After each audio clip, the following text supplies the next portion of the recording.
Bugün kim var kim yok? Nişe okuşmuş sınıfta? 14. 14 ya? Evet, жақсы. Sizlerle sıraqta başlamak bұрын biz жалпы не өтіп жатырмыз? Ұлы Отан соғысы, иә? Жақсы, Ұлы Отан соғысы өтіп жатса, онда мен сізге былай бастайын деймін. Кәне, Айдана, тұра ғой. Бері қарай келіп, қойшы, кімді мына суреттерге қараймыз. Айда жауабында келіп. Ол Ұлы Отан соғысында ұшқыш болды. Ұшқыш болды, иә? Танайсың, көрсете ғой. Мәшһүр Мәметов. Ол кім? Мәшһүр Мәметов. Пулеметчик болған. Ол пулеметчик болған. Сосын? Ол жақсы, отыра ғой. Бізде ер ала шығады адамын көрсетеміз. Рахымжан Қошқарбаев. Ол кім? Рахымжан Қошқарбаев. Мен білетінім, ол рейхстагта бірінші болып бас болды. Сосын оған кеңес туын тікті. Да. Тегідар туын тікті, иә? Жақсы. Бізге аңса шығады. Хиуаз Оспанова. Бұл Совет үкіметінің ұшқыш қызы. Жақсы. Хиуаз Оспанова штурмовик, стрелок деп айтқан. Жақсы. Арулар шығады. Кімді танайсың сен? Қандай туған? Кімдер мыналар? Ұлы Отан қатысушылар. Ұлы Отан соғысына қатысушылар, иә? Енді кімді танып тұрсың? Кімді білесің? Бауыржан Момышева. Ол кім Бауыржан Момышева? Қайда жүрсе Бауыржан Момышева? Бауыржан Момышева. Давай, давай. генерал. Сосын, не істеймін? Ол соғыс басталғаннан кейін генерал болып жүрді ма? Он тактика придумал. Как? Хандардан алған қазақ. Ол минамен қапталған жерден өзі небірші өз жылқысымен кетіп бара жатты. То есть ол жылқысымен кетіп бара жатқанда, получается, ол өз солдаттарына айтқан еді. Мен барғанда менің дәл ізімен басып жүріңдер деді. Сонда ол, рискуя своей жизнью, получается, вывел свою команду в открытое поле, получается. Он, когда приходил, он жертвовал собой, наступая, получается, на места, на которых мог бы расположиться. Өз өмірін, өз алдында жүр, өз Амир айтам дейді. Бұл Сергей Луганский. Ол кісі 200-ші ұшқыштар авиациясының генерал-майоры болды, сонымен қатар бұл кісі жазушы. Өте жақсы, отырады. Өте жақсы. Біз бірінші тапсырманы орындадық, иә? Бізде бірінші тапсырма, қандай тапсырма? Тұлғаны таны деген тапсырма. Сонысын сіздер жаңа айтып бердіңіздер, рахмет. Мен сіздерге беретін екінші тапсырма таза тақта әдісі дейді. Бұнда мен сіздерге сұрақ қойып, қол көтеріп қана жауап береміз, жақсы ма? Ал бас. Қаһарман партизандарға ата. Данеля. Жұмағали Саин, Қасым Қайсенов. Молодец, Жұмағали Саин, Қасым Қайсенов. Тағы да? Әди Шәріпов, иә? Өте жақсы. Соғыс кезінде Кеңес одағының батыр атағын алды. Кеңес одағының батыр атағын алған 2 мәрте батырларды атанды.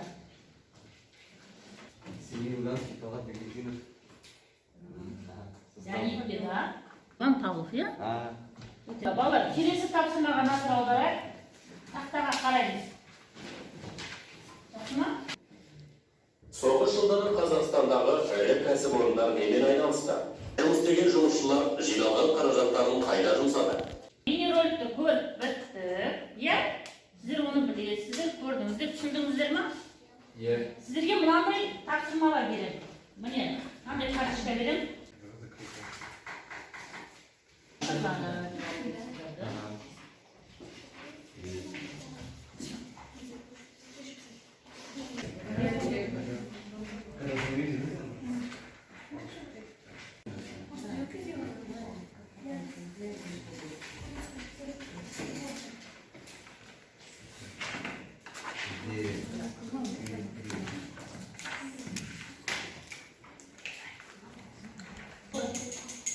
Жақсы. Шағын бұл жерде осы соғысқа қатысқан қаһармандар, мысалы, президент болып партизан болған, 1941 жылы соғыс тылына десант ретінде шақырылып, және де соғыс аяқталғаннан кейін бірінші дәрежелі отан соғысы және үшінші дәрежелі Богдан Хмельновский дәрежелерін алған болатын. Және де соғысы жылдарында Қазақстан қару-жарақ, көлік, киім-кешек және азық-түлікті майданға жылдам жеткізу мақсатында қысқа мерзімде Қандыағаш, Орск, Жамбыл, Шолақтау, Талдықорған, Текелі темір жол желілері таратылды. Қандай топ? Біздің тақырыбымыз Қазақстанда соғыс қаһармандары.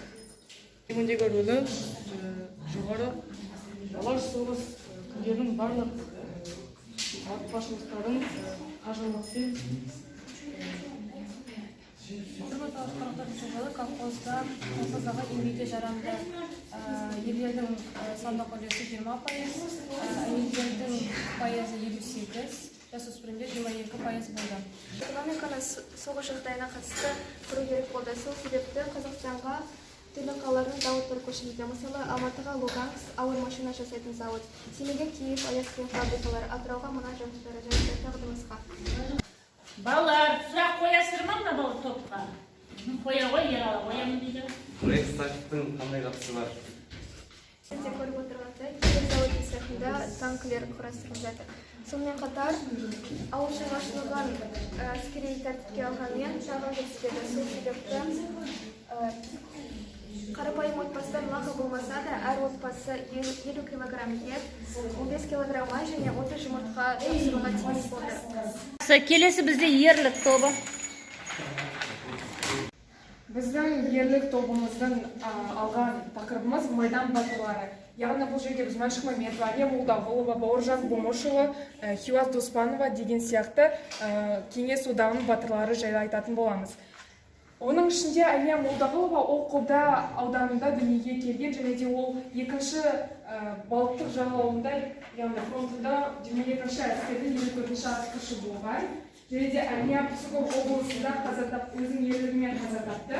Және де 1944 жылы кеңес одағының батыры атағын алған болатын. Келесі Мен Рахымбек Күштабаев туралы айрықша айтқым келеді. Ол Рейхстагтың бірінші басқан және оның үстінде жеңіс туын тіккен адам және Жеңіл және осы соғыс кезінде жеңіл және тоқыма өнеркәсібі 53 өнеркәсіп көшіріп әкелінді. Және де тамақ фабрикалары мен заводтары де 54 завод көшірілді. Жауыштардың өзінің мемлекетімен және батылдығымен көзге түсті. Достарға жазған хатта ол білемін, мен әлі әскери өнердің білгірі емеспін. Алайда адам отанға деген сүйіспеншілігін дәлелдейтін жерде екенін ризамын. Бізде мобилизация тобы шығады. Бар отан соғысына қатысқан адамдар бұл Әлия Молдағұлова, Мәншүк Мәметова, Рахымжан Қошқарбаев, Талғат Бекелдинов және Хиуаз Доспанова. Мәншүк Мәметова пулеметші қаһарман қазақ қызы. Берлиндегі Рейхстагқа туды көздеген қазақ азаматы. Авиация болудың 26 жылда Қызылорда аэропортының қолдау алғанынан алғаш рет аспанға По-2 ұшағы көтерілді.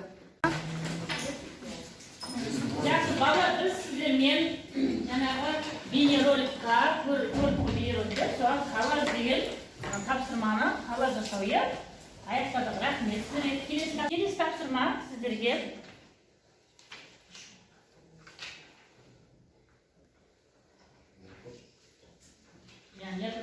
Қазір мен сіздерден сұрайын дегенім, балалар, мына ұлы отан соғысы болды, осының барлығы ұлы отан соғысы шығады ғой, бұл бізде өткен тақырыптарымыз, істеп жатқан жұмыстарымыз.